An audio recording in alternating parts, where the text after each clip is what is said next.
जी अस्सलाम वालेकुम वरहमतुल्लाहि वबरकातु। जनाब अज माशाल्लाह पंजाब पाकिस्तान की माशाल्लाह खूबसूरत माशाल्लाह ब्रीड माशाल्लाह शुमार होंदी है मक्खी चीनी प्योर मदरसा नस्ल की माशाल्लाह बकरी आ गई ने।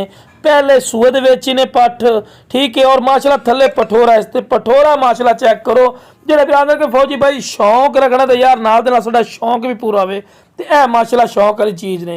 इंशाअल्लाह अल्लाह दे फजलो करम ब्रीडर क्वालिटी वाली माशाल्लाह जनाब इस बकरे दे विच पॉइंट इन पे और माशाल्लाह खूबसूरत माशाल्लाह चीज़ ने। कन्ना दी लेंथ वाली जबरदस्त फेस ब्यूटी वाली माशाल्लाह कमाल दा पटोरा ही ने। तो लो फिर माशाल्लाह दोने सेट चेक करो कमाल दा माशाल्लाह सेट ही ने। और फिर तुहानू ही ਇਹਦੇ ਨਾਲ ਦਾ ਸੈਟ ਤੁਸੀਂ ਮਦਰਸਾ ਮੰਡੀ ਜਾਂ ਕਿਸੇ ਅਯਾਲੀ ਕੋਲ ਪਤਾ ਕਰ ਲਈ ਸੁਣਾ ਤੁਹਾਨੂੰ ਇਹ ਕਮ ਸੇ ਕਮ ਲੱਖ ਰੁਪਏ ਤੋਂ ਘੱਟ ਗੱਲ ਨਹੀਂ ਸੁਣਨੀ ਤੇ ਅਸਨ ਨਹੀਂ ਵੀਰਾ ਇਸ ਤੋਂ ਘੱਟ ਕਰਨਾ ਹੀ ਨਹੀਂ। ਲੇਕਿਨ ਵੀਰਾ ਆਪਣੀ ਉਹ ਡਿਮਾਂਡ ਬਿਲਕੁਲ ਨਹੀਂ ਹੋਣੀ ਨੇ ਬਿਲਕੁਲ ਜਾਇਜ਼ ਔਰ ਮਕੂਲ ਹੈ ਤੇ ਪੈਰ ਵੀਰਾ ਬੰਨਣ ਕਿਉਂਕਿ ਤੁਹਾਨੂੰ ਵੀਡੀਓ ਬਣਾ ਕੇ ਚੈੱਕ ਕਰਵਾਉਣੀ ਇਸੇ ਕਰਕੇ ਪੈਰ ਬੰਨੇ ਹੋਣ ਤੇ ਡਿਮਾਂਡ ਆਪਣੀ ਬਿਲਕੁਲ ਜਾਇਜ਼ ਔਰ ਮਕੂਲ ਹੋ ਸੀ। ਜਿਹੜਾ ਵੀਰਾ ਆਖਦੇ ਨੇ ਕਿ ਯਾਰ ਫੌਜੀ ਭਾਈ ਸ਼ੌਕ ਪੂਰਾ ਨਹੀਂ ਹੋ ਰਿਹਾ ਤੇ ਬੜਾ ਸ਼ੌਕ ਕਰਨ ਦੀ ਕੋਸ਼ਿਸ਼ ਕਰ ਰਿਹਾ ਹੈ ਤੇ ਲੋ ਵੀਰਾ ਸ਼ੌਕ ਵਾਲੀ ਚੀਜ਼ ਨੇ ਤੇ ਹਵਾਨਾ ਚੱਡਾ ਵੇਖੋ ਮਾਸ਼ਾਅੱਲਾ कितना प्यारा माशाल्लाह हवाना चड्डा है और 1.5 लीटर दूध दे रही है गारंटी शुदा 2 टाइम का ठीक है।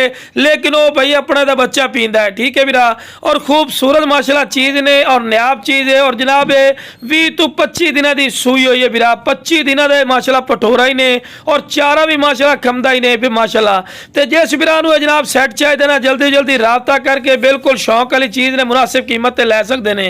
तो लो वीरा नखरा खूबसूरती वेखो तो माशाल्लाह बच्चा दुध पी रही है ने माशाल्लाह जितना कि माशाल्लाह बकरी का दुध देना इंशाअल्लाह अल्लाह दे फजल करम लो तुहानू ही पता है कि बकरा इकल्ला ना उस कीमत हो जैसी जिस कीमत है तुहानू पूरा सेट मिलना है। तो लो वीरा टोर फिर के विखा रहे हैं कि सेहतमंद और माशाल्लाह एक्टिव